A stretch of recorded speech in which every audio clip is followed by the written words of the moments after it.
Al hermano Cristian, pues me da gusto nuevamente reiterarle la bienvenida con nosotros y gracias por estar aquí en este día.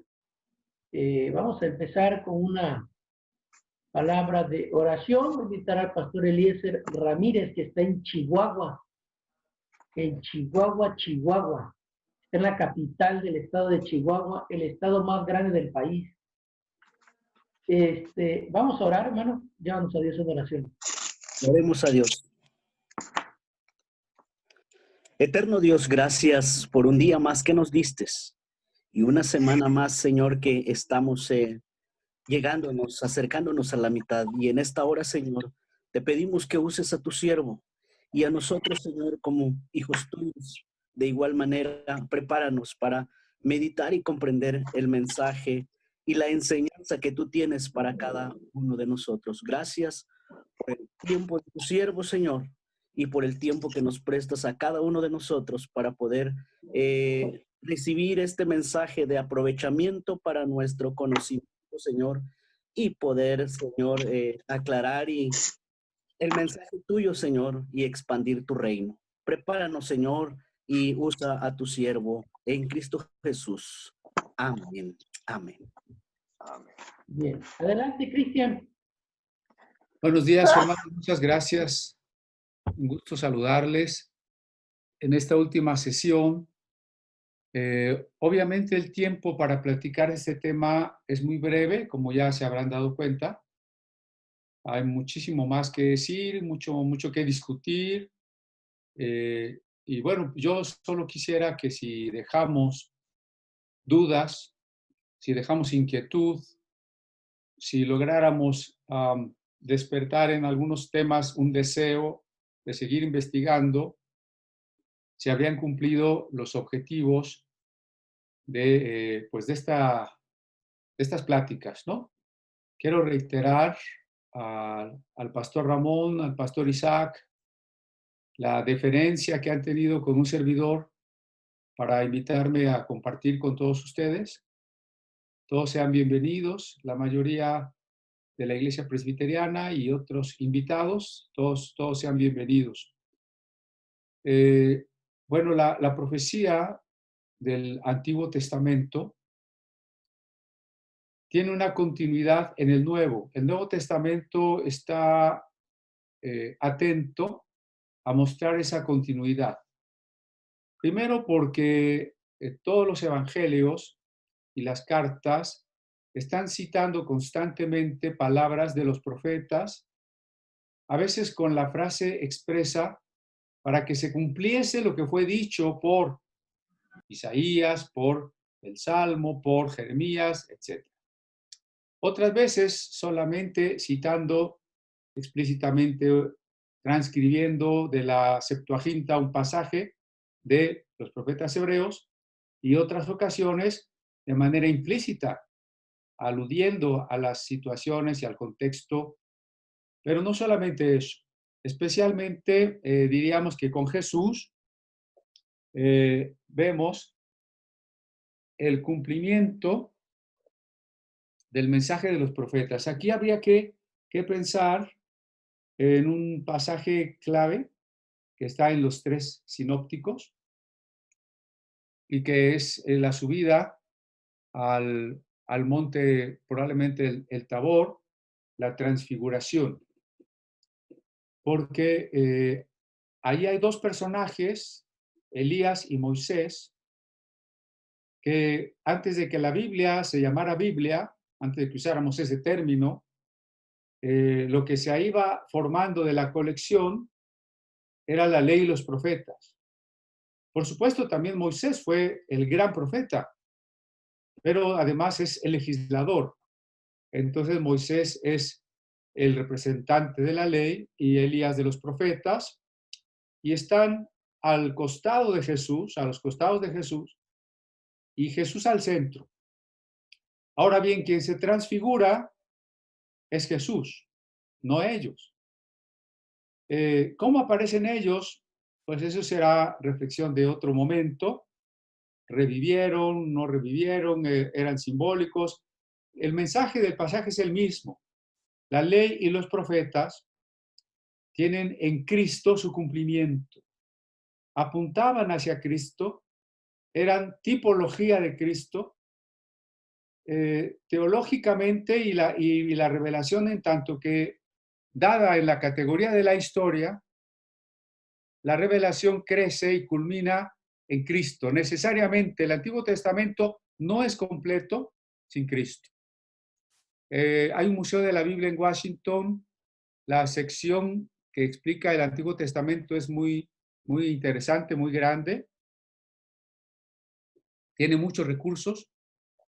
La del Nuevo está muy demeritada, pero queda muy claro que el Antiguo Testamento, al acabar el recorrido, está inconcluso. ¿Qué pasó? Una promesa, un exilio, la vuelta de un pueblo que sigue sojuzgado. No termina, no concluye. El Antiguo Testamento per se no es suficiente. Así que el Nuevo Testamento es la continuación. Por eso Cristo es mostrado por el Padre como si ya hubiera sido glorificado.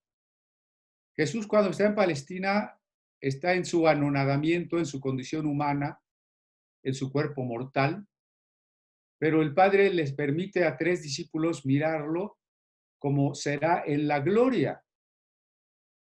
Y la voz del cielo, la voz del Padre, dice: este es mi Hijo en quien tengo complacencia, a él oíd. Esta frase, a él oíd, es fundamental si está Elías y si está Moisés. Porque Dios no está diciendo, oigan a Moisés, oigan a la ley. Dios no está diciendo, oigan a Elías, oigan los profetas. Está diciendo, oigan al Hijo. Por tanto, la profecía excelente, o sea, el mensaje de Dios culminante, el mensaje tan claro que Jesús puede decir, el que me ha visto a mí ha visto al Padre, pues solamente es Cristo. Ningún otro mensaje tiene esa calidad.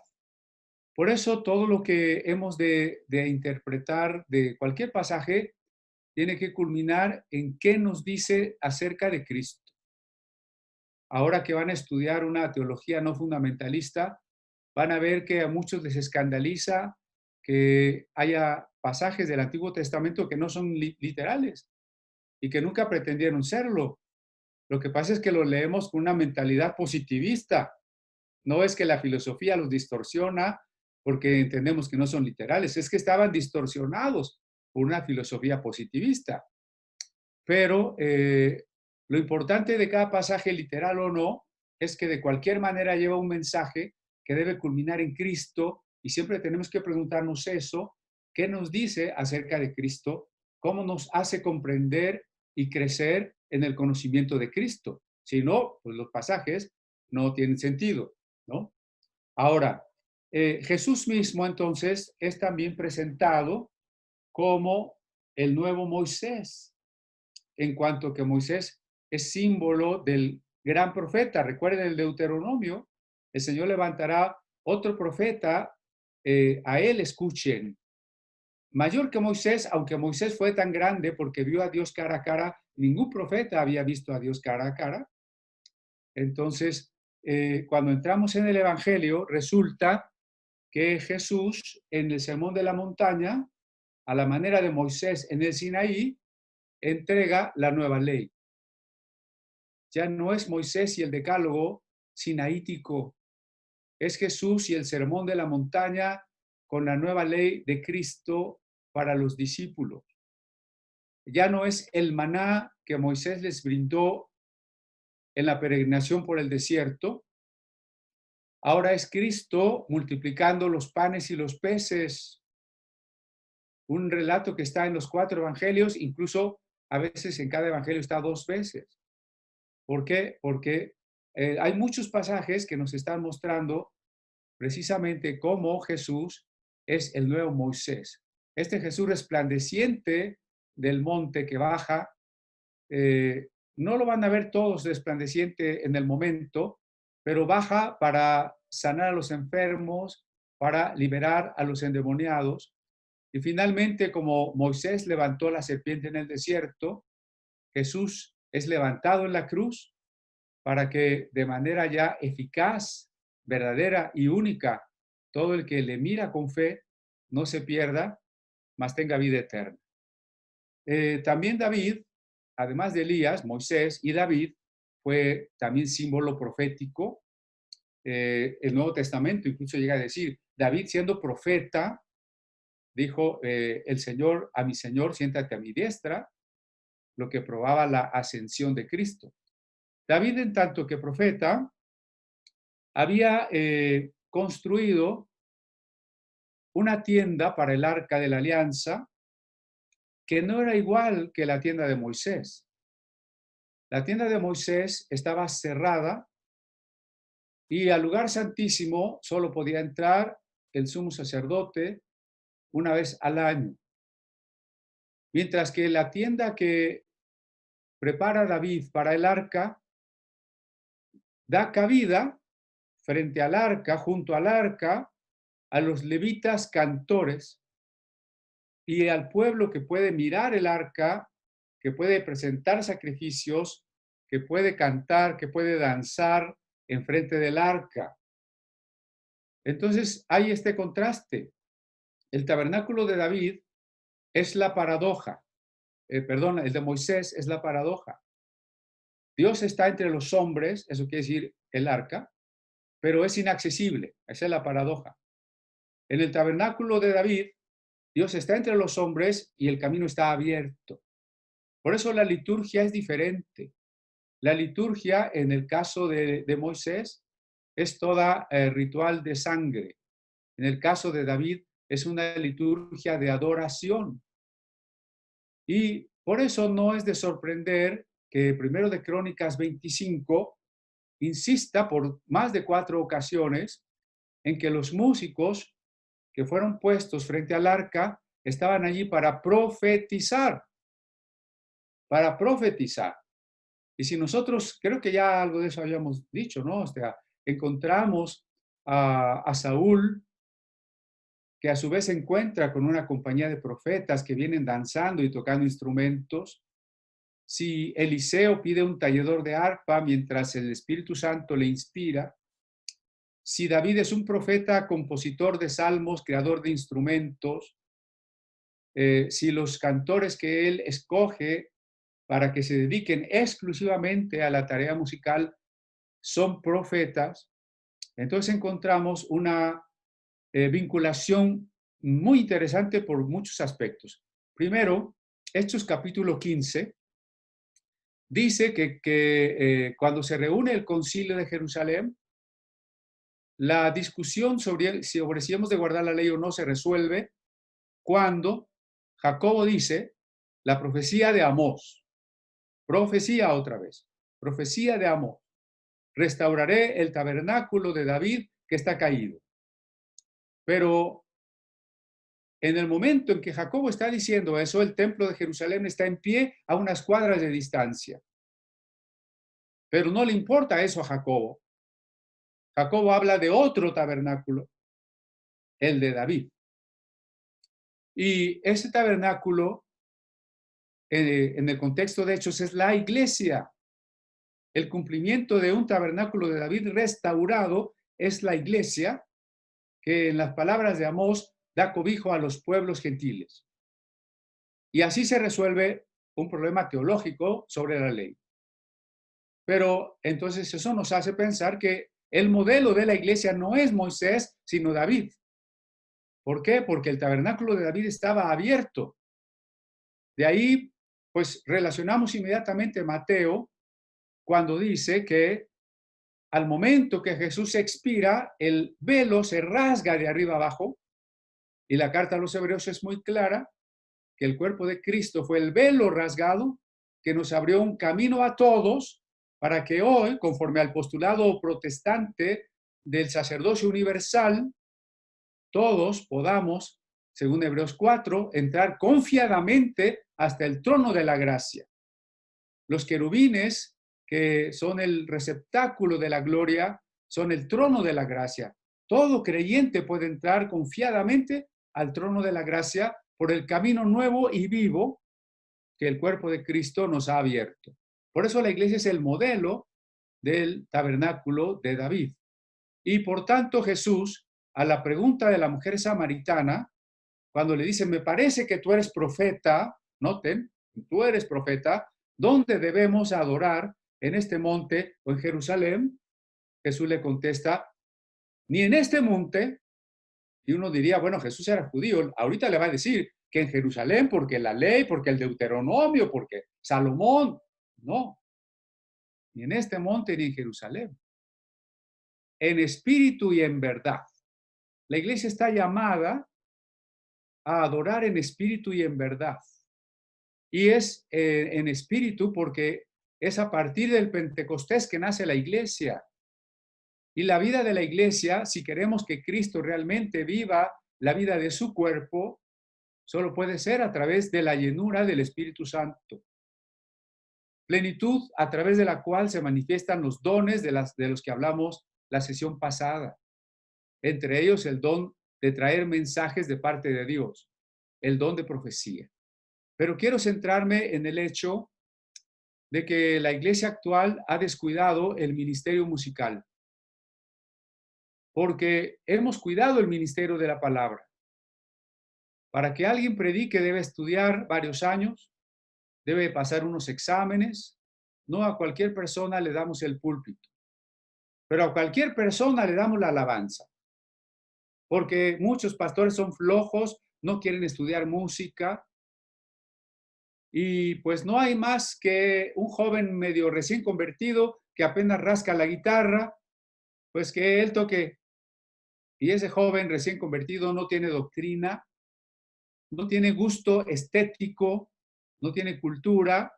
Él se va a traer lo que le gustaba en el mundo.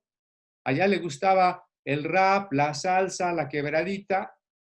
Pues nada más le pone letra cristiana y pues se puede ser cristiano y que me siga gustando lo mismo. Y entonces, a diferencia de la época apostólica y de la época de la Reforma de Lutero hasta Bach, cuando la iglesia creó una música que se impuso al mundo, hoy el mundo impone su música a la iglesia. ¿Por qué? Porque olvidamos que el ministerio musical es un ministerio profético. No podemos darle el púlpito a cualquiera, no podemos darle el ministerio de música a cualquiera. Aquí la tipología de los levitas nos ayuda si la comprendemos correctamente. Todos somos sacerdotes, sí, pero aquellos llamados al ministerio musical deben prepararse como se prepara el teólogo. ¿Por qué? Porque el mejor ejemplo son los salmos. Los salmos son poemas, los salmos son música y los salmos son profecía. Nuestros cantos y por ende nuestros músicos no cumplen estos requisitos.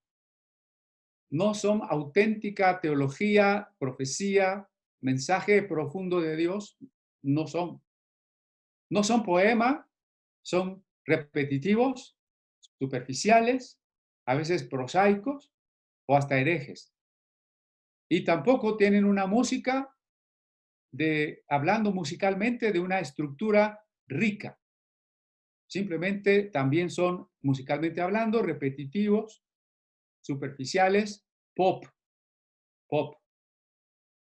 Entonces, es muy largo este tema también. Yo solo quisiera dejar sobre la mesa la invitación a que reflexionemos sobre ese hecho. Como pastores, estamos obligados a varias cosas. Número uno, a prepararnos musicalmente. Número dos, a reconocer que quien va a presidir la liturgia debe ser una persona madura, con llamamiento, con preparación, porque es un músico profeta. Tiene que ser un músico profeta. Y número tres, a que nos preocupemos verdaderamente por apoyar en que nuestros niños y jóvenes estudien música. No los echemos a perder dejándoles que ministren inmediatamente, que toquen de oreja. Hay que exigirles, hay que prepararlos en la palabra de Dios, en el virtuosismo musical de su instrumento y, por supuesto, en la poesía para el canto. Porque de lo contrario, la iglesia está abriendo una puerta, porque el arte en general es un ariete que golpea una puerta de una ciudad y una vez que la derriba, a través del arte entran las falsedades, la inversión de los valores, las modas, las distorsiones. Los jóvenes simplemente a partir del gusto por una música empiezan a asimilar todo el contexto, todo el parámetro de valores que conlleva. Así que en el Nuevo Testamento no se vuelve a repetir todo lo que el extenso libro de los Salmos, por supuesto que no, pero Jesús cantaba, Pablo y Silas cantaban, el Apocalipsis es una gran liturgia. El Apocalipsis está lleno de cantos, de un culto y de símbolos del templo. ¿Por qué? Porque la iglesia es un templo. La iglesia ya no va al templo. Y qué bueno que ahora en la pandemia no podemos ir al templo, para que tengamos claro que la iglesia no es el templo, el edificio no es el templo, los creyentes somos el templo. Y entonces nuestro llamamiento no es más que a la adoración en espíritu y en verdad. Así que, bueno, voy a pasar ahora a otro aspecto, que es cómo el Nuevo Testamento, toda esta continuidad profética que la iglesia vive, como ya lo comentamos, a través del don de profecía y de que contó con profetas y profetisas. No solamente eso, había otros ministerios, claro, y había un servicio colegiado de tal manera que no eran de estos profetas nuevos que pretenden traer nuevas revelaciones y tener una autoridad para hacer con las iglesias lo que quieren. Por supuesto que no. Pero toda esta dimensión profética, toda esta dirección de adoración en espíritu y en verdad, fue llevada por la iglesia a un rango en cuanto a la forma literaria conocido ya, pero en cuanto al contenido teológico, diría yo que novedoso. Es el aspecto escatológico. Era una forma ya conocida porque, pues ya comentamos, toda esta literatura judía muy abundante que hablaba de cómo terminaría la historia. Ahora, el Nuevo Testamento contiene pasajes escatológicos, los claramente escatológicos, como diríamos Mateo 24 o Marcos 13, primera y segunda a Tesalonicenses, segunda de Pedro, Judas y en particular el Apocalipsis. Pero eso no es toda la escatología. Si la escatología es la dimensión de las cosas últimas, el Nuevo Testamento va a unir dos conceptos en el término últimas, porque no solamente algo es último como la cosa que sucede al final, digamos como en una película, las letritas que dicen fin. Ese es un sentido de cosas últimas, pero el sentido que se une a este y que es quizá más importante es el sentido teleológico, es decir, el telos o el para qué, la finalidad de una cosa. Cuando hablamos de escatología, entonces estamos hablando de lo que va a suceder al fin del tiempo, sí, pero también de cómo se llega, cómo la historia de la redención llega al telos, a la meta que dice Hechos 3, 21, la restauración de todas las cosas. Así que la escatología del Nuevo Testamento tiene esta profundidad mayor, porque es la proclamación de un fin cronológico que ha llegado, pero también de un fin teleológico que se manifiesta. ¿Y en qué momento esta dimensión de los fines aparece irrumpiendo dentro de la historia? En el momento de la resurrección. Hemos de ver en los evangelios, si los analizamos cuidadosamente, que más o menos de el descenso de Jesús por Cesarea y Perea de Filipos, a partir de ese descenso hacia Jerusalén, claro, los judíos dirían que sube a Jerusalén por cuestiones de reverencia. El punto es un camino en donde le espera la muerte. Ahí lo que está sucediendo, digo, si analizamos los milagros y las parábolas que se dan a partir de ese camino, vamos a ver que todas tienen ya un sentido escatológico. Todas tienen ya. Por ejemplo, en Lucas, las sanidades, las parábolas de los siervos, las instrucciones a no temer a los que matan el cuerpo, la advertencia sobre las persecuciones, todo eso está en el contexto de un camino hacia la cruz. Y especialmente al final de Lucas 13, donde Jesús dice, Jerusalén, Jerusalén, que matas a los profetas y apedreas a los que vienen a ti o a los que te son enviados. Porque tiene que morir en Jerusalén porque no hay profeta que no muera en Jerusalén, dice Jesús. Entonces ahí Jesús está asumiéndose como profeta en la línea de todos los profetas, en el sentido de que Jerusalén es el símbolo del pueblo escogido, no es físicamente la ciudad, ni en las lamentaciones de Jeremías, ni en la Jerusalén de oro del Apocalipsis. Jerusalén tiene sentido como ciudad, tiene sentido como pueblo de Dios.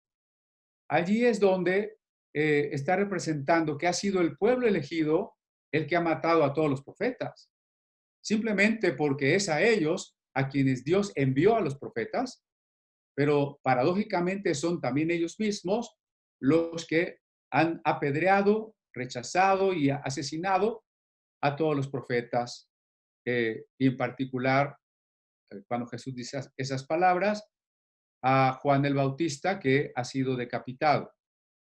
Entonces, ya Jesús está anunciando la inminente irrupción de la escatología en la historia. Es decir, aquí se juntan dos dimensiones.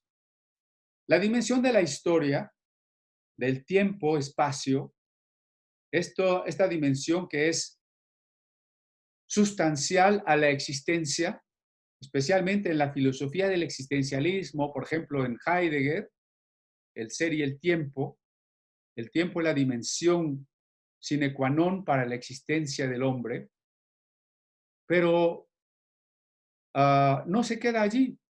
Jesús no se queda allí porque cuando todo lo limitamos a la historia, es decir, a lo que sucede en la inmanencia del mundo, pues cometeríamos el error de Hegel de suponer que nada ultra o suprahistórico puede venir al mundo. De ahí que la teología del siglo XIX, la teología liberal de corte hegeliano, va a negar toda sobrenaturalidad en la imposibilidad de que haya algo más allá de la historia. Pero el mensaje de Jesús es otro. La historia es importante, es la categoría en la que Él ha encarnado, es la categoría en la que da su mensaje profético, pero ahora hay un encuentro entre la dimensión escatológica que adviene y la dimensión histórica. Con la resurrección, plenamente la dimensión escatológica ha entrado en la historia, porque es a partir de ese momento que algo más allá de la historia se manifiesta en el mundo. La presencia del Espíritu Santo, que está en la historia, pero que no es historia, está más allá de la historia, que está descrita en el Apocalipsis como un conflicto en el que podemos ver todo desde dos perspectivas. La perspectiva de este mundo, los seguidores de Jesús son unos miserables, pobres, que hay que perseguir, unos derrotados que lastiman al Estado, al Imperio Romano. Mientras que la óptica de Dios es que esos mismos perseguidos son o están sentados en tronos porque son sacerdotes y reyes, están vestidos de ropas blancas, y en tanto que el mundo cree vencerlos matándolos, en realidad ellos están triunfando y recibiendo la corona de la vida. Es a partir de la resurrección de Cristo que comienza esta simultaneidad, este paralelismo entre la escatología y la historia. Y entonces la vida de la iglesia sobre la tierra es una vida profética en el sentido de que es una denuncia del pecado y una demanda al mundo para que se vuelva a Dios. Pero además es un anuncio de la esperanza y de la certeza de que la historia deviene reino de Dios. Eso es en esencia un apocalipsis. Voy a repetir. La historia deviene reino de Dios. Ese es el plan. A lo largo de la historia de los hombres, Dios se ha ido revelando. Nació la Biblia, vino Cristo, nació la iglesia. ¿En qué va a terminar la historia? En el momento que el tiempo deje de ser, el tiempo no será más. En su lugar habrá aparecido la plenitud del reino de Dios. Un reino que ya está aquí, pero como dice Oscar Cullmann, es el ya y el todavía no. Ya está aquí, pero todavía no está en plenitud. Ya está aquí, pero hasta que el tiempo deje de ser, el reino aparecerá en su plenitud. Así que la suprema novedad del Nuevo Testamento en un género común al judaísmo, el género apocalíptico, pero la suprema novedad es el contenido.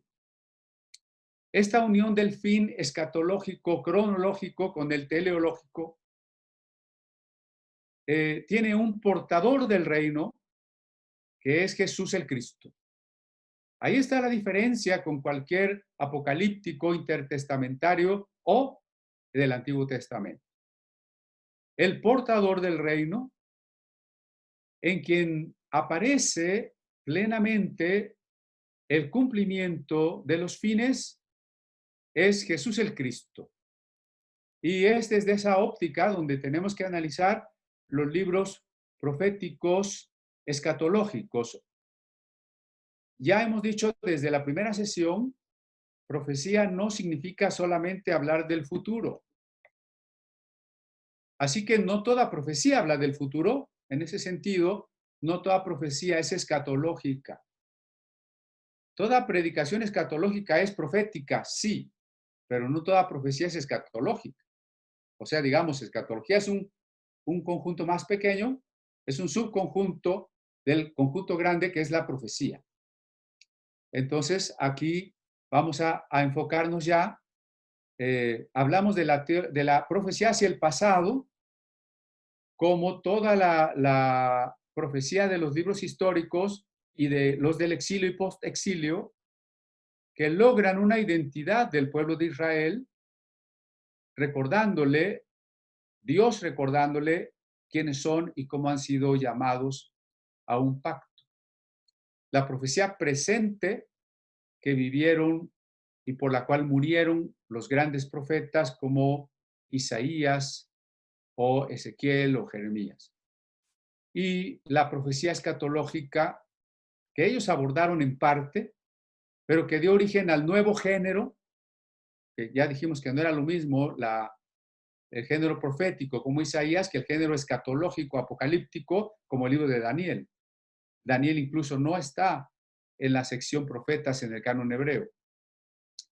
En este nuevo género apocalíptico, el Nuevo Testamento también navega bastante bien, pero con esta aportación fundamental.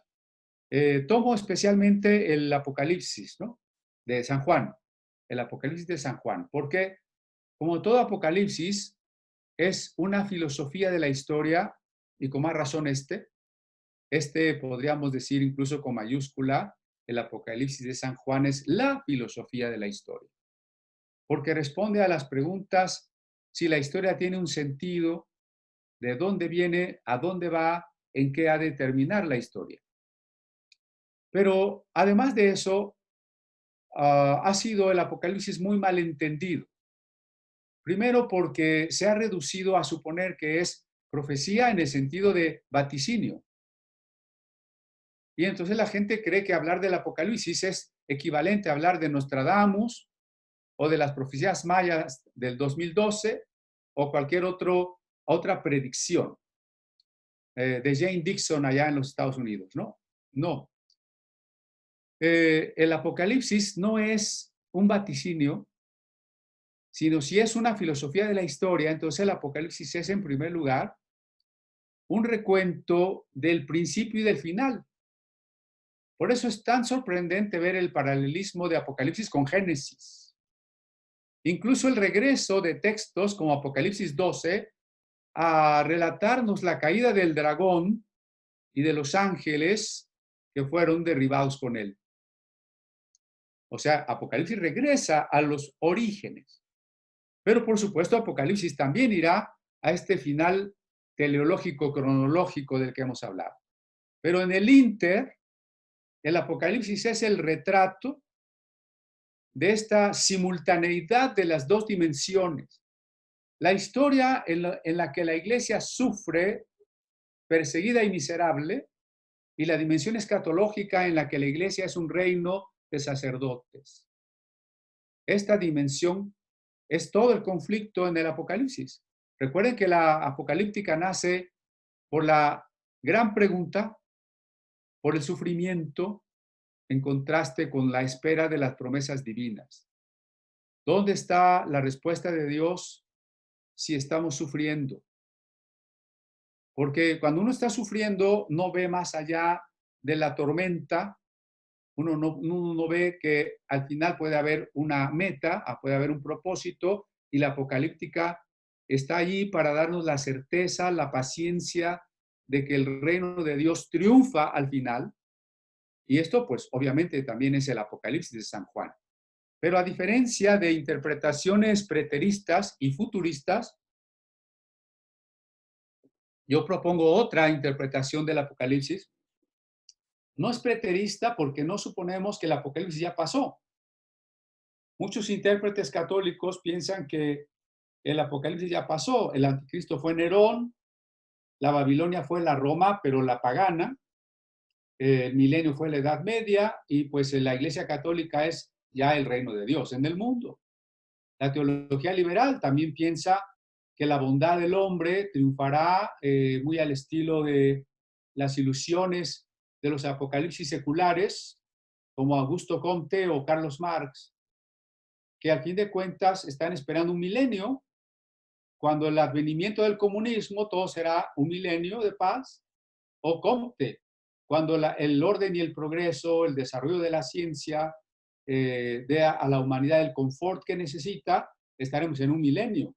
Esos son apocalipsis secularizados, que le robaron a San Agustín la idea lineal de la historia, ¿no?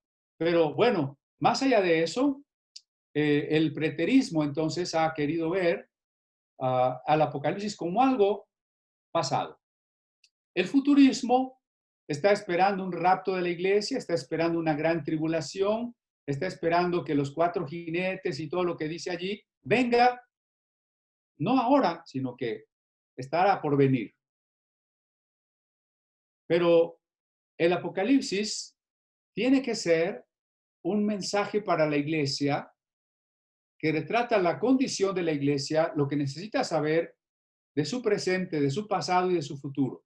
Por eso se le dice, escribe las cosas que has visto, las que son y las que han de ser. Apocalipsis sería un texto que se cumple, que se desarrolla, que está vigente desde que Cristo se va hasta que Cristo regresa. De lo contrario, estaríamos frente a una especie de burla por parte de Dios hacia los seres humanos. ¿Por qué? Miren, primero, si el Apocalipsis debiera ser un libro en el que lo más importante son las plagas, el fin del mundo, el anticristo, los jinetes, pues sería un libro pesimista, donde tendríamos que admitir que al final triunfó la maldad, la muerte, la perdición.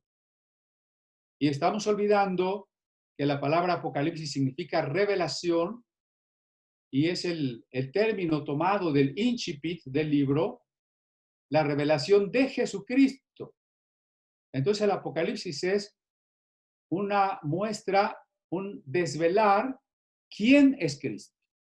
Por eso el tema central del Apocalipsis es Cristo triunfante, Cristo glorificado, Cristo Rey de Reyes y Señor de Señores, portador del reino que se establece en plenitud eternamente.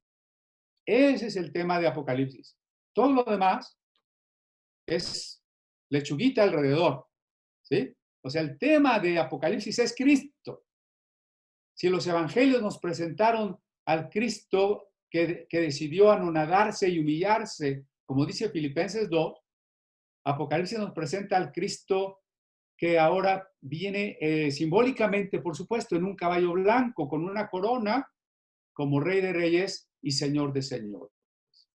Es Cristo preexistente, es Cristo encarnado y humillado, es Cristo presente en la iglesia por el Espíritu Santo, y luego es Cristo que regresa físicamente glorificado para establecer su reino. Esos son los mensajes de las secciones del Nuevo Testamento. Entonces, este es el centro del Apocalipsis, por un lado. Por otro lado, si el Apocalipsis fuese un libro inentendible, así decía Lutero, si por él fuera, el Apocalipsis no estaría en la Biblia. No lo quitó, pero lo menospreció bastante por abstruso. La verdad es que creo que no. Al contrario, si el Apocalipsis fuera un libro y se escribió en el año 95 más o menos, 96, probablemente fueron los destinatarios, los cristianos perseguidos por el emperador Dionisiano. Y si ellos reciben esas copias de los textos del Apocalipsis, porque están a punto de morir y resulta que es un libro inentendible, es ahí donde digo que parece una burla divina. Señor, ¿para qué me mandas esto? No le entiendo nada. No me voy a morir nada más angustiado, sino ahora hasta confundido, ¿no? Ahora, por otro lado, si el Apocalipsis es para el futuro, Señor, ¿para qué me mandas esto? Ahorita me van a quemar, ahorita me van a echar a los leones y me mandas una cosa que va a pasar después de 2000 años. O las interpretaciones escapistas del Apocalipsis, ¿no? No, es que la iglesia no va a sufrir. La iglesia se va a ir en el rapto porque la iglesia no va a sufrir. Bueno, y entonces los que recibieron el Apocalipsis allá en el circo romano dijeron, Señor, aquí según este libro, pues la iglesia se va a ir en un rapto, no va a sufrir, pero entonces, esto que me está pasando a mí, ¿cómo se llama? Esto que me van a crucificar, que a mis hijos se los van a comer las fieras aquí, que me están torturando, pues a mí no me interesa si se llama la gran tribulación o no se llama la gran tribulación. Para mí es una gran tribulación, ¿no? Entonces, a ver, los malos entendidos respecto al libro, pues nos hacen casi verlo como una burla de Dios para estos pobres mártires. Por supuesto que no es así. Entonces, ¿qué tendríamos que considerar? Primera, que si el tema central del libro es Cristo y que fue dado a personas a punto de morir, es precisamente para que comprendan que a pesar del conflicto, que a pesar de que a la bestia se le ha dado autoridad para matar a los santos, nosotros sabemos que triunfa Cristo, que cuando estamos dispuestos a ser fieles, aunque nos maten, recibimos la corona de la vida, que es la resurrección con un cuerpo inmortal. Entonces es un libro que le da al que está a punto de morir, le da la fuerza suficiente para morir como efectivamente lo hicieron, como lo describen textos como la historia eclesiástica de Eusebio de Cesarea, en que los mártires murieron con una sonrisa en la cara, cantando, pidiendo perdón para sus enemigos, y con ello, con su sangre, fecundaron la semilla del Evangelio. ¿Por qué? Porque entre otros textos el Apocalipsis les dio la esperanza y la certeza, les dio el retrato claro de que es normal, que tenemos que asumir que como iglesia tenemos que vivir la persecución y Dios quiera tengamos el privilegio del martirio. Nosotros también. Y podemos asumirlo y podemos enfrentarlo porque de esa manera el Apocalipsis nos ha infundido una visión clara de quiénes somos para Dios, aunque para el mundo seamos despreciados, de cómo nuestra muerte es la victoria. Ellos le han vencido porque menospreciaron sus vidas hasta la muerte, dice Apocalipsis, han vencido al dragón. Pero el dragón que persigue a la mujer, que es el pueblo de Dios, nunca se va de vacaciones. La iglesia siempre ha sido y siempre será perseguida. Si no nos tocó vivir una persecución tan drástica en este momento como la que sufren en Afganistán o en Siria los hermanos ahora, si no nos tocó la persecución de los hermanos que vivieron tras la cortina de hierro o los que murieron por la Inquisición, sí hay hermanos siendo asesinados y expulsados en Chiapas. Y estamos a un paso de que en la civilización occidental, como Estados Unidos, Europa, por supuesto México, la ideología de género se convierte en una inquisición rosa, donde ya empezamos a ser perseguidos. Ya hay leyes en contra de la conversión de un homosexual, ya hay leyes que obligan a que los niños sean educados en la ideología de género, ya hay organismos como el CONAPRED que podría multar, cancelar o cerrar templos o encarcelar pastores que digan que la homosexualidad es pecado. La persecución está a un paso y desgraciadamente muchos perseguidores vienen de la iglesia porque un buen sector de la iglesia ha sido contaminado. Porque ¿quién mató a Abel?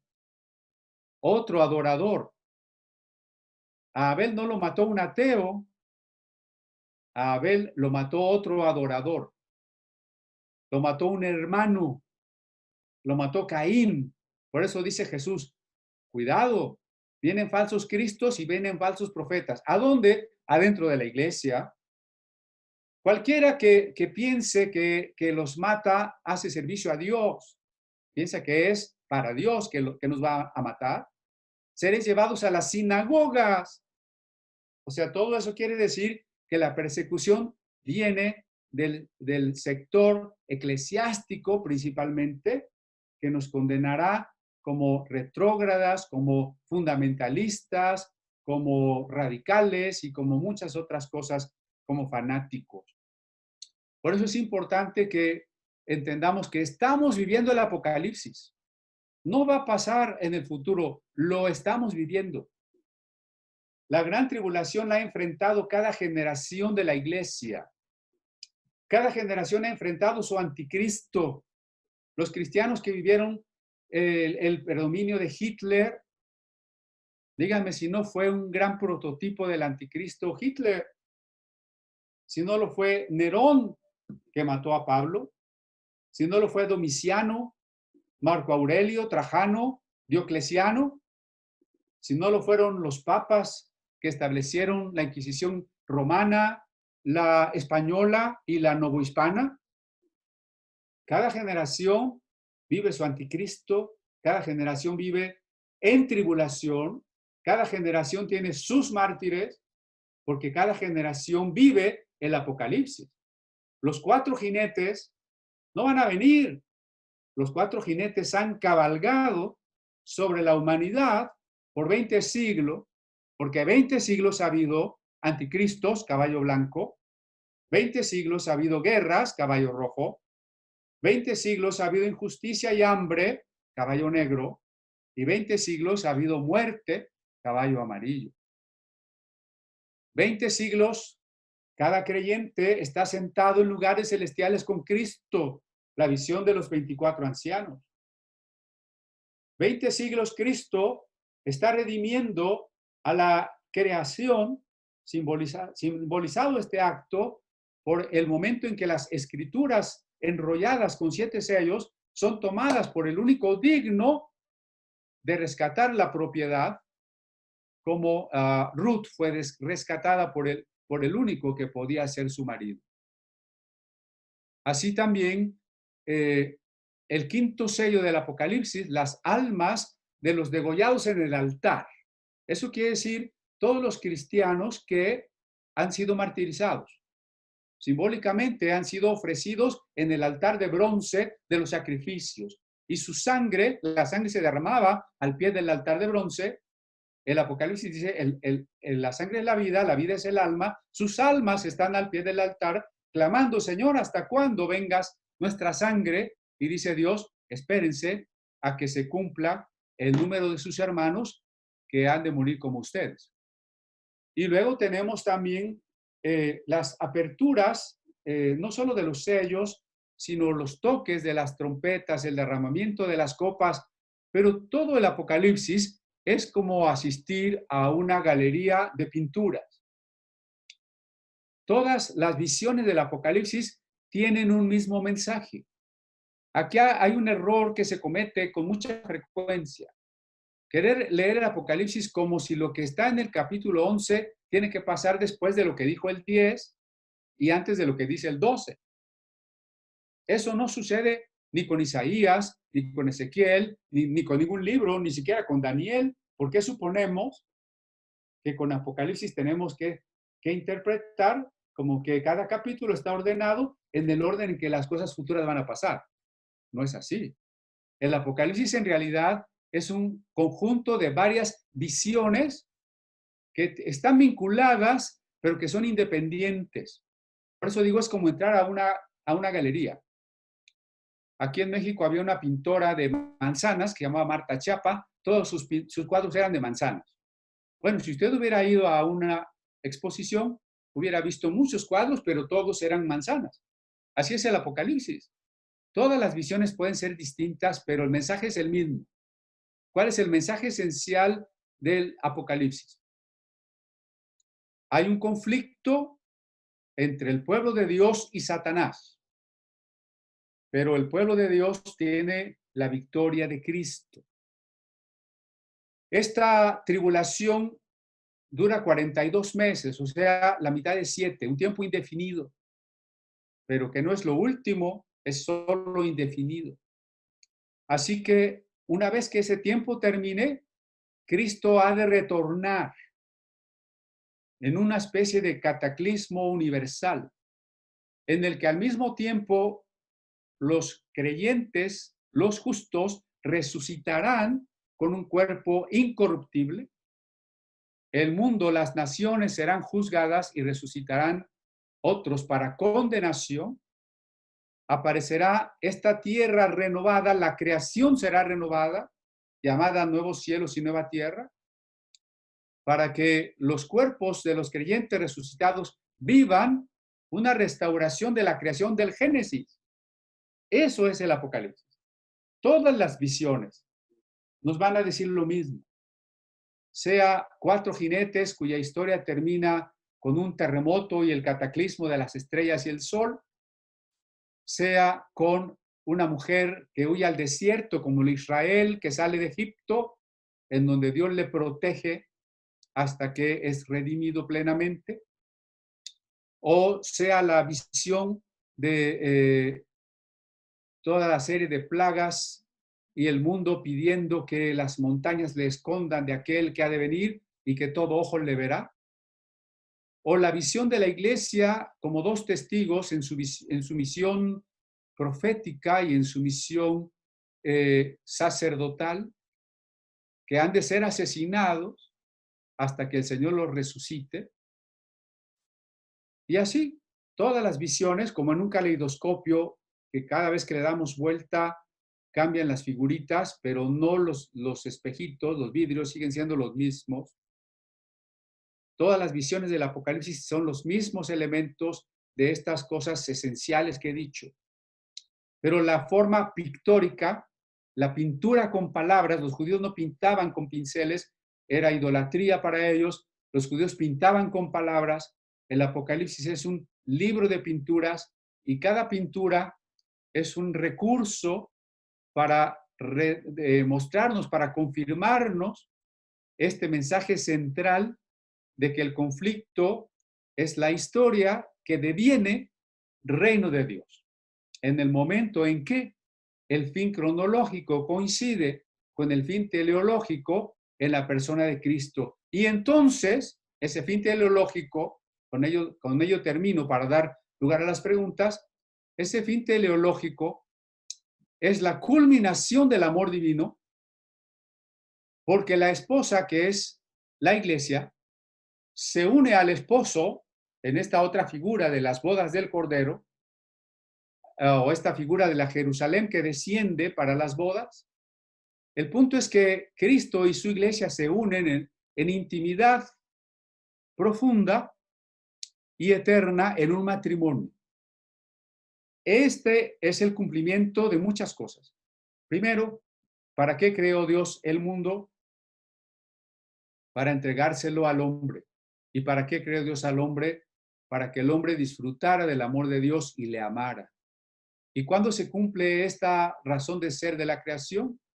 Cuando efectivamente el hombre ha experimentado la perdición y la muerte, pero ha experimentado el perdón y la redención, y ahora transformado, crecido en la madurez amorosa, se une a su marido en un amor eterno.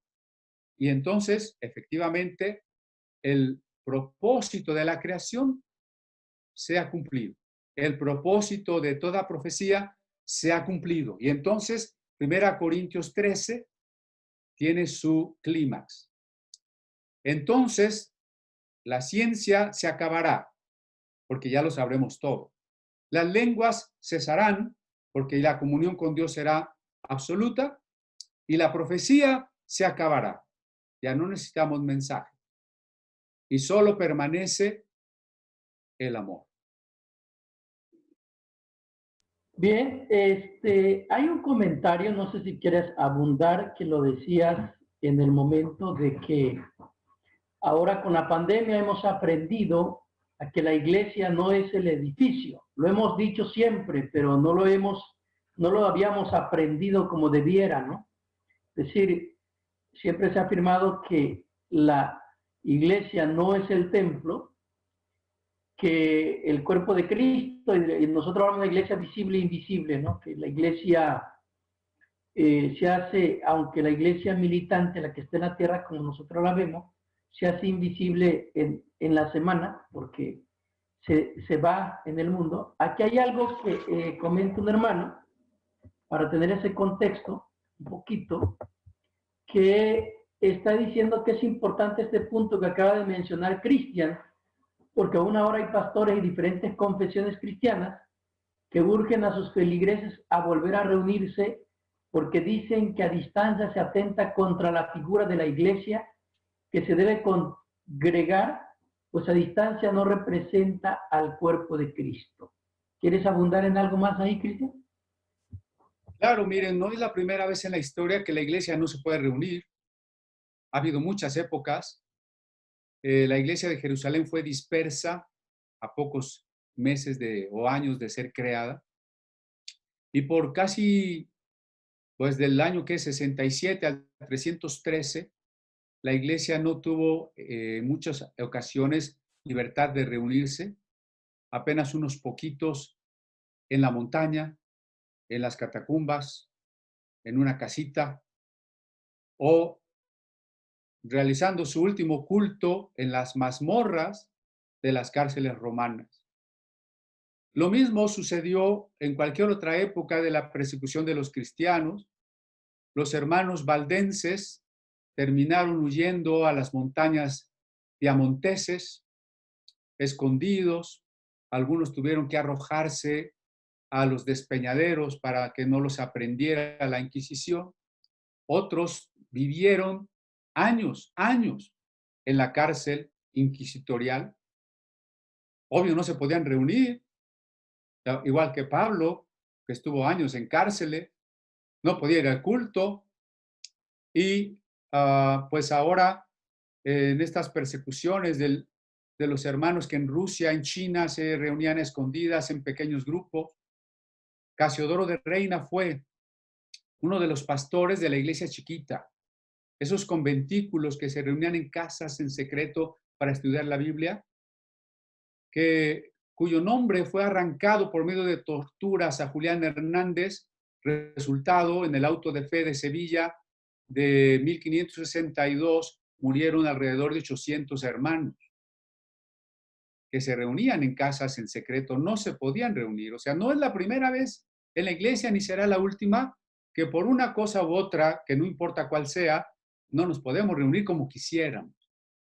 Pero gracias a Dios hoy tenemos una época de tecnología, y aunque la tecnología ha sido para las masas bastante dañina y satánica, también puede ser usada por la iglesia de manera positiva, como en este caso, el hecho de que podamos aprender, cantar, preguntar, reflexionar, orar a la distancia, por teléfono, por videos, pues es maravilloso, es maravilloso. ¿Por qué? Porque si la iglesia no es el edificio, sino cada creyente es una piedra viva, dice la primera carta de Pedro, que el Espíritu Santo está edificando un templo santo al Señor. Yo soy piedra y templo donde quiera que voy. En el momento en que Jesús le dice a la mujer, no es en ese templo ni en Jerusalén, es porque Dios no habita en templos hechos de mano. Bueno, ¿qué no mataron a Esteban por decir eso? Porque Esteban lo dijo cuando el gran templo de Jerusalén, al que muchos cristianos tienen su admiración, para Esteban no significó nada eso. Miren, ese templo que está allí, Dios no habita en templos hechos de mano. Ah, pues ha blasfemado contra Moisés y contra el templo, y lo mataron. Esteban dio su vida porque aprendiéramos que donde estamos nosotros está el templo, donde estamos nosotros está la iglesia, donde están 2 o 3, sea mi familia, o sea un hermano, sea quien sea. Pablo y Silas en la cárcel son la iglesia. No necesitamos, o qué bueno si podemos reunirnos y ojalá podamos hacerlo pronto, pero no es indispensable para hacer la iglesia, y mucho menos debemos de poner a los hermanos en riesgo de contagiarse con falsas suposiciones, como no nos dejan reunirnos, entonces el gobierno nos está persiguiendo. Como si nos reunimos no tenemos que cantar, entonces le están poniendo trabas al evangelio. Entonces, la pandemia la mandó el diablo para que la iglesia ya no se pueda reunir. Esos son absurdos, ¿no? Porque pues al principio no se podían reunir ni en los bares, que al diablo le interesaba también que usted no fuera a la cantina o qué. O sea, no, donde estamos nosotros de la iglesia. O sea, el Nuevo Testamento, termino esta parte con esto, ha roto con el concepto de distinguir lo sagrado de lo profano en la vida del creyente. El creyente sí tiene un discernimiento para saber lo que es profano, pero para él todo es santo. En otras palabras, si Dios es omnipresente, la tierra está llena de su gloria, todo lugar es santo, no el edificio donde nos reunimos. Bien, hay otra que dice de Daniel Camilo Águila: cuando decimos que el reino no está en plenitud todavía, queremos decir que Dios no ha implantado el reino a plenitud solo por su paciencia, para que haya oportunidad para que más hombres se salven. Creo que sí, exactamente eso es lo que nos diría la segunda carta de Pedro. Muchos dicen que el Señor ya se tardó y que pues siempre se ha dicho lo mismo, que entonces no va a venir. Y como ya dije, hay escuelas que lo ven como un símbolo nada más, ¿no? Piensan que un regreso literal, corporal de Cristo es un fanatismo, es una forma atrasada del cristianismo. No, no, no. Si no hay resurrección, si Cristo no resucitó físicamente, no hay nada. Y si resucitó físicamente, es garantía, según Corintios 15, según Tesalonicenses 4, que regresa para resucitarnos a nosotros. ¿Por qué no lo ha hecho?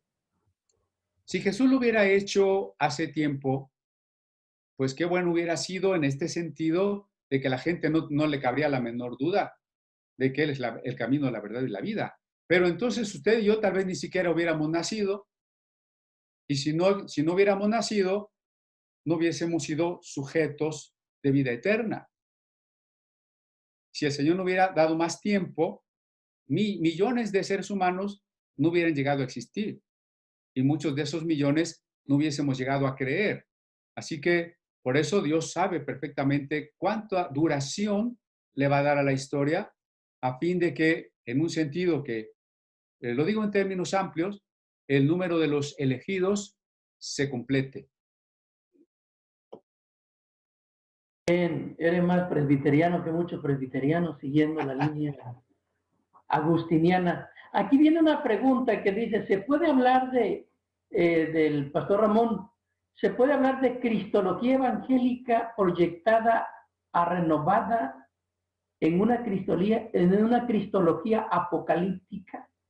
En cuanto a la cultura del género por lo homogéneo, es el resultado de una apocalíptica, según Eco, más que un apocalipsis.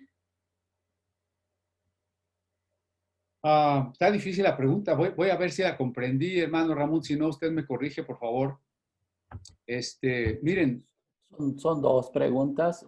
La segunda es más comentario que pregunta, pero la primera va por la línea de hacer toda una materia de estudio de la cristología de los evangelios a hacer una materia de estudio en una cristología apocalíptica. Perfecto, perfecto. Miren, yo no pretendo descubrir el agua tibia ni el hilo negro, pero sí reconozco que pretendo un énfasis en teología que no he encontrado muy frecuentemente. ¿Cuál es el énfasis que yo propongo? El concepto de amor debe ser el núcleo central hermenéutico. ¿Por qué? Porque Dios es amor. Ese sería el axioma fundamental. Dios es amor. Ahora, el Evangelio se resume en tanto amó Dios al mundo que dio a su Hijo. Y si a eso añadimos que el fruto del Espíritu es amor y que el telos de la creación es el matrimonio amoroso entre Cristo y la Iglesia, el amor es el núcleo hermenéutico central. Ahora bien, como dice Bonhoeffer, el amor es Cristo. El amor de Dios es Cristo. Así que una teología centrada en el amor es fundamentalmente una teología cristológica. En este sentido, más que una suma teológica de la sistemática tradicional de temas, ¿no? Como eclesiología, soteriología, etcétera, dejando por un lado la cristología y por otro la escatología, no, más al sentido de Karl Barth, es en torno a un círculo central que sería Cristo como el amor de Dios. Tendríamos que estructurarlo todo. Así que la cristología sería la médula de toda la teología, pero a partir no solo del concepto amor, sino de la manera culminante en que ese amor se proyecta, la resurrección corporal, porque Pablo está diciendo que sin resurrección no hay perdón de pecados, no hay fe, Dios es mentiroso, etcétera, etcétera. O nosotros somos falsos testigos. Entonces, la resurrección ha perdido su papel central en el evangelismo y en la teología. Casi nadie evangeliza hablando de resurrección, y la teología pues deja los temas de escatología por un lado y los de cristología por otro. No, yo creo que si volvemos esto, una nueva reestructuración de la teología nos va a obligar, primero, a repensar muchos conceptos. Desde el concepto de amor y resurrección, ¿qué es el pecado? ¿Qué es el apocalipsis? ¿Qué es la elección? ¿Qué es la soberanía de Dios? Todo eso lo vamos a repensar. pero también lo vamos a tener que reestructurar, ya sea en una teología bíblica, como ver en qué medida el Nuevo Testamento se fue formando, o en una sistemática. Pero el punto es que efectivamente una cristología tiene que abarcarlo todo, desde la preexistencia hasta la kenosis, hasta la presencia del Espíritu Santo y, por supuesto, la glorificación, en donde, de acuerdo con Efesios, la iglesia glorificada es la corona del Cristo resucitado. Bien. Aquí el hermano Daniel Camilo, esta interpretación tremendista, no es tremendista, te referiste a la interpretación preterista, ¿verdad? Supongo que es lo que quiere decir, que se hace del Apocalipsis. ¿Dónde surge?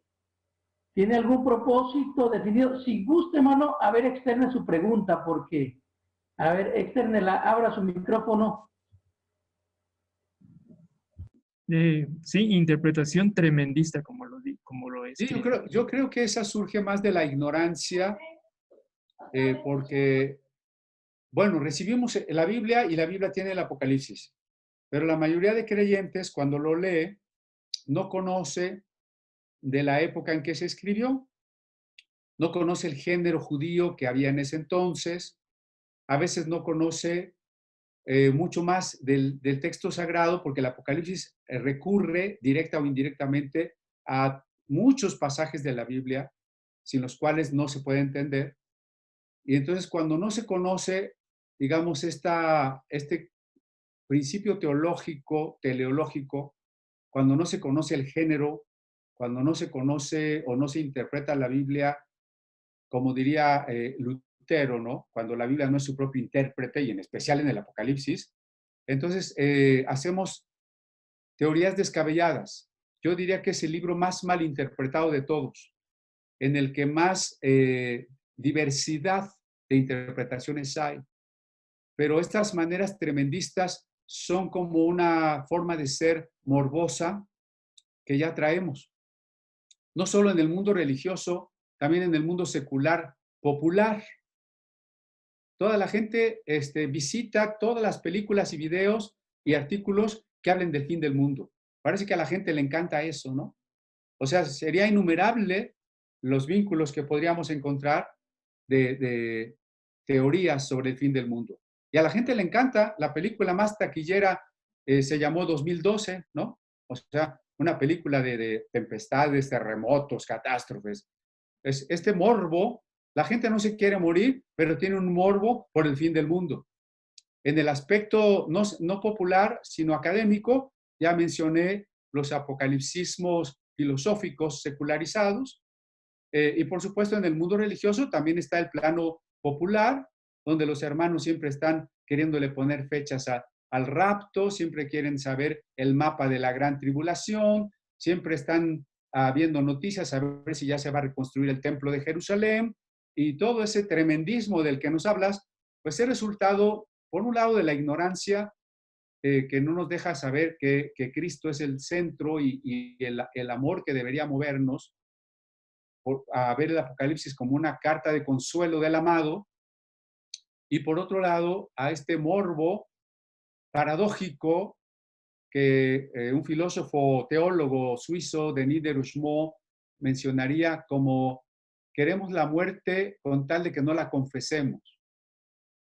Bueno, Freud ya había dicho algo parecido, ¿no? Un instinto de vida, un instinto de muerte que lucha en nosotros, es parte de por qué es tan atractivo todo lo que tenga que ver con catástrofes. Esta otra tiene el contexto, es un comentario, tiene el contexto de cuando decíamos nosotros que la iglesia no es el edificio. Y dice: creo yo que aún así no debemos caer en el extremo de pensar que el edificio o santuario de reunión de los cristianos no posee ninguna importancia, pues se incurriría en una necedad sin sentido.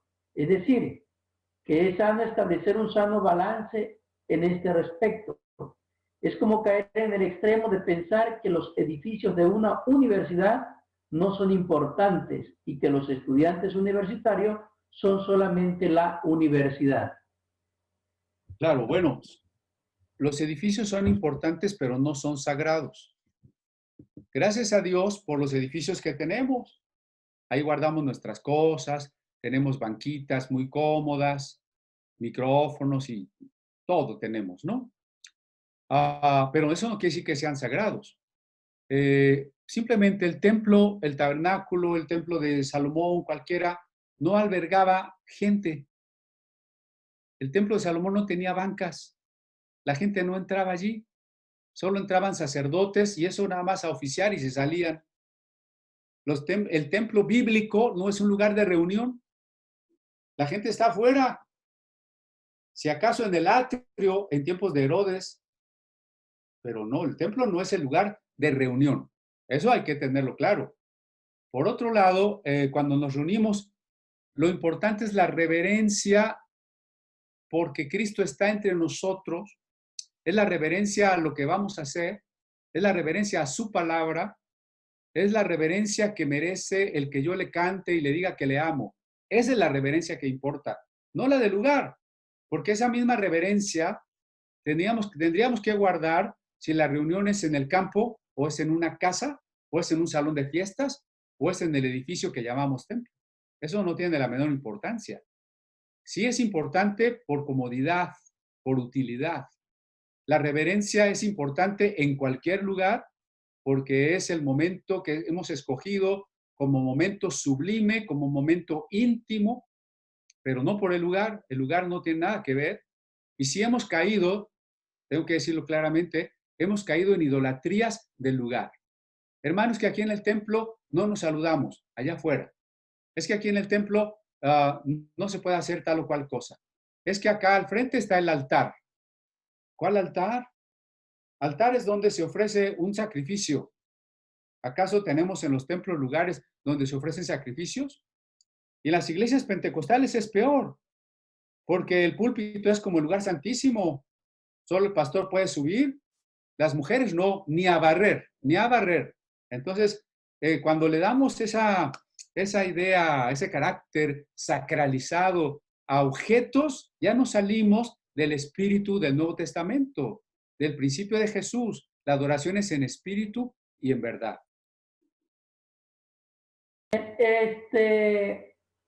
Les comento que están aquí colocadas en el chat la liga, si gustan copiarla también. Ahí están las conferencias para quienes quieran verlas nuevamente. Estarán ahí en esta parte. Lo otro es, en estos días con la pandemia, en estos días con la sana distancia, hemos entrado en controversia sobre la administración del sacramento de la Santa Cena por medios electrónicos.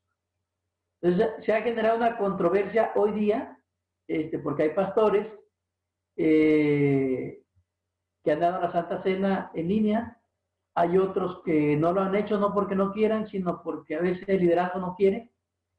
Pero es interesante esto. ¿Cuál sería tu perspectiva desde tu cosmovisión, mi estimado Cristian? Bueno, obviamente, pues con las reservas del caso, es una mera opinión. Miren, a ver si no me meto en más honduras de las que quiero salir. Como evangélicos traemos mucha herencia católica. El catolicismo ve en la Santa Cena o pone el acento en la sacralidad del pan y del vino. Los sagrados son el pan y el vino, ¿no? Y como evangélicos no hemos roto con eso. Como evangélicos que volvemos al Nuevo Testamento, deberíamos de comprender que la Santa Cena no es importante por el pan y el vino como cosas, sino como simbolismo en una comida de comunión. Eso es otra cosa. O sea, lo importante es la comida. A lo largo de toda la Biblia, desde que Dios come con Abraham, hasta que Dios come con Moisés y los 70 ancianos, hasta que Jesús come con sus discípulos antes de morir y luego cuando resucita, y la iglesia primitiva partía el pan en las casas, y muchos, Salmo 23 y muchos textos, la comida es pacto, la comida es amistad. Y por eso Jesús nos dejó una práctica de comer juntos y por eso le llamamos la comunión. Porque lo más importante de la Santa Cena es representar, vivificar, fortalecer la comunión entre los creyentes. Porque la iglesia, como la define Emil Brunner, es la iglesia del Cristo vivo en comunión con los creyentes y los creyentes entre sí. Es decir, hay una comunión horizontal y una comunión vertical que se simboliza en la Santa Cena porque al partir el pan estamos reconociendo que Cristo está siempre, no en ese momento nada más, siempre presente en la iglesia. Y Cristo vivo. Y que nosotros al comer juntos estamos comprometiéndonos nuevamente a no dividirnos, a no criticarnos, a no pelearnos, sino a amarnos. La forma de comer indignamente sin discernir el cuerpo es comer en pleitos. No tiene que ver con que esté perdonado o no, porque desde el día en que creí estoy perdonado. Cristo ya vive en mí. No es que yo sea digno o no sea digno. Pablo no califica a la persona, los dignos acérquense, no está calificando a las personas. Es un adverbio, está calificando al verbo, el que come indignamente. No está calificando personas, ¿de acuerdo? Está calificando una manera de hacer las cosas. ¿Qué es comer la cena indignamente? Si la cena representa unidad, indignamente es comerla rompiendo la unidad. Y si la Santa Cena era un banquete, como lo fue la Pascua, de donde se tomó una cena familiar o una cena entre discípulos, en el caso de Jesús y de los esenios, era cena entre discípulos. En el judaísmo tradicional es una cena familiar.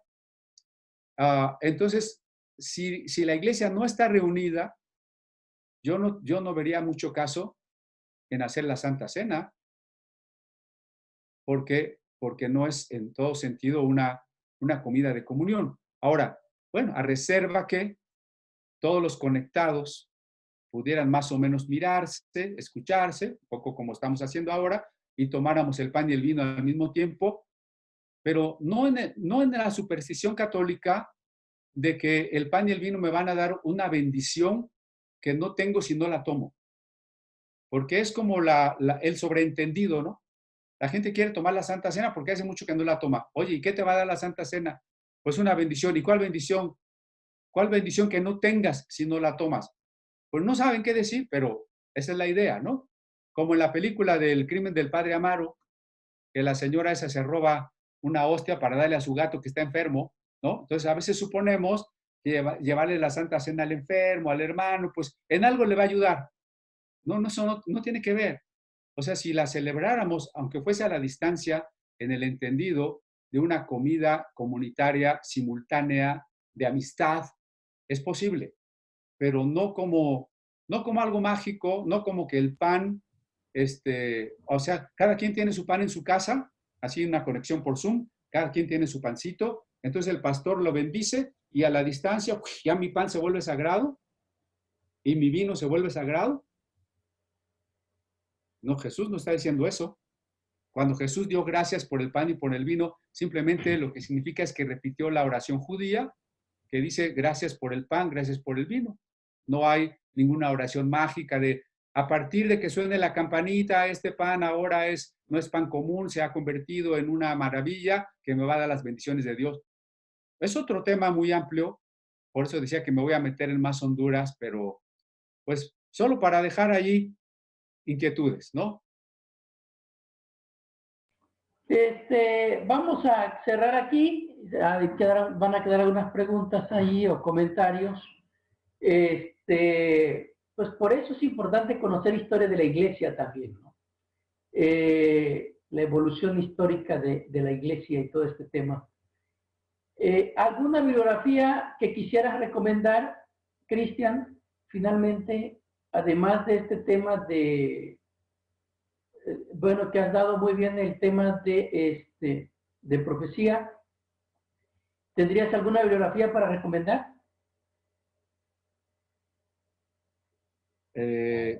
Bueno, una que, digamos, abordara lo que hemos dicho en sus diferentes aspectos, no.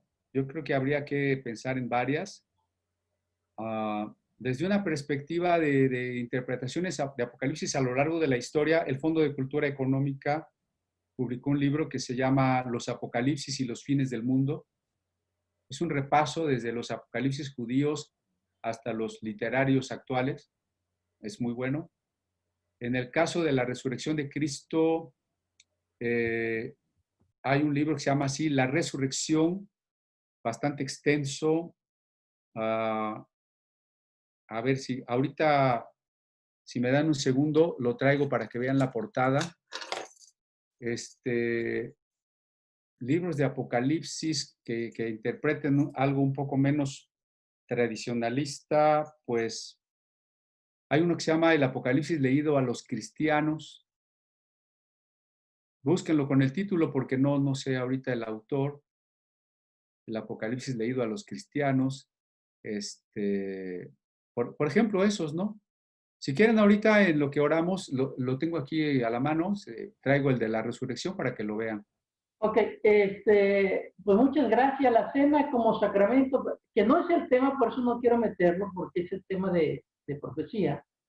Pero bueno, hago el comentario.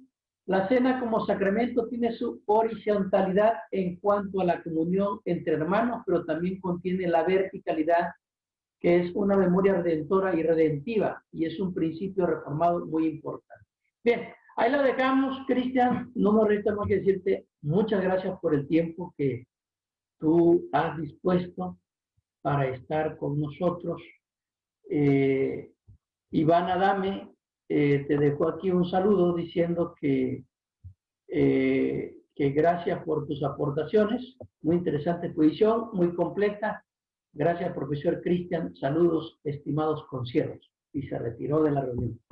Pero muchas gracias nuevamente a nombre del H-Presbiterio de Chihuahua y del Sino del Noroeste. Y también a los hermanos que apartaron el tiempo para estar aquí con nosotros. Agradezco profundamente el tiempo. La semana próxima a lo mejor estaremos haciendo, se va a ver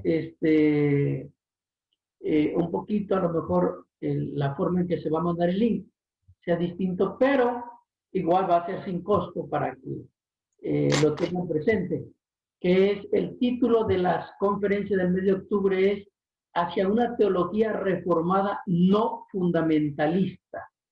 Estará compartiendo el pastor Gamaliel Adame, Gamaliel Hernández, Hernández, por cierto, con nosotros. Así que será durante los 4 martes del mes de octubre a la misma hora y también por esta plataforma. Agradecemos nuevamente. A ver, Cristian, ¿ese es el libro que está diciendo?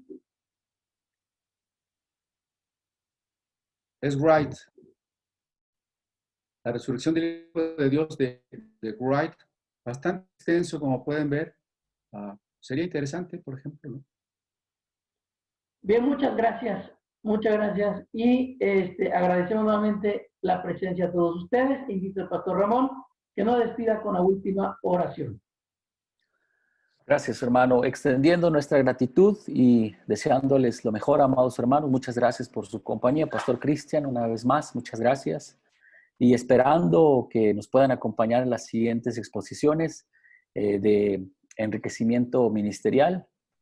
Vamos a orar, hermanos. Gracias te damos, Dios de amor, por esta oportunidad que nos das de estar juntos. Gracias por el aprendizaje recibido. Ayúdanos, Señor, a crecer en ti y con la guianza de tu Espíritu ministrar a tu Santa Iglesia. Pedimos tu bendición y pedimos de tu gracia. Lo pedimos, lo rogamos, lo suplicamos en el nombre de Cristo, nuestro Dios. Amén. Amén.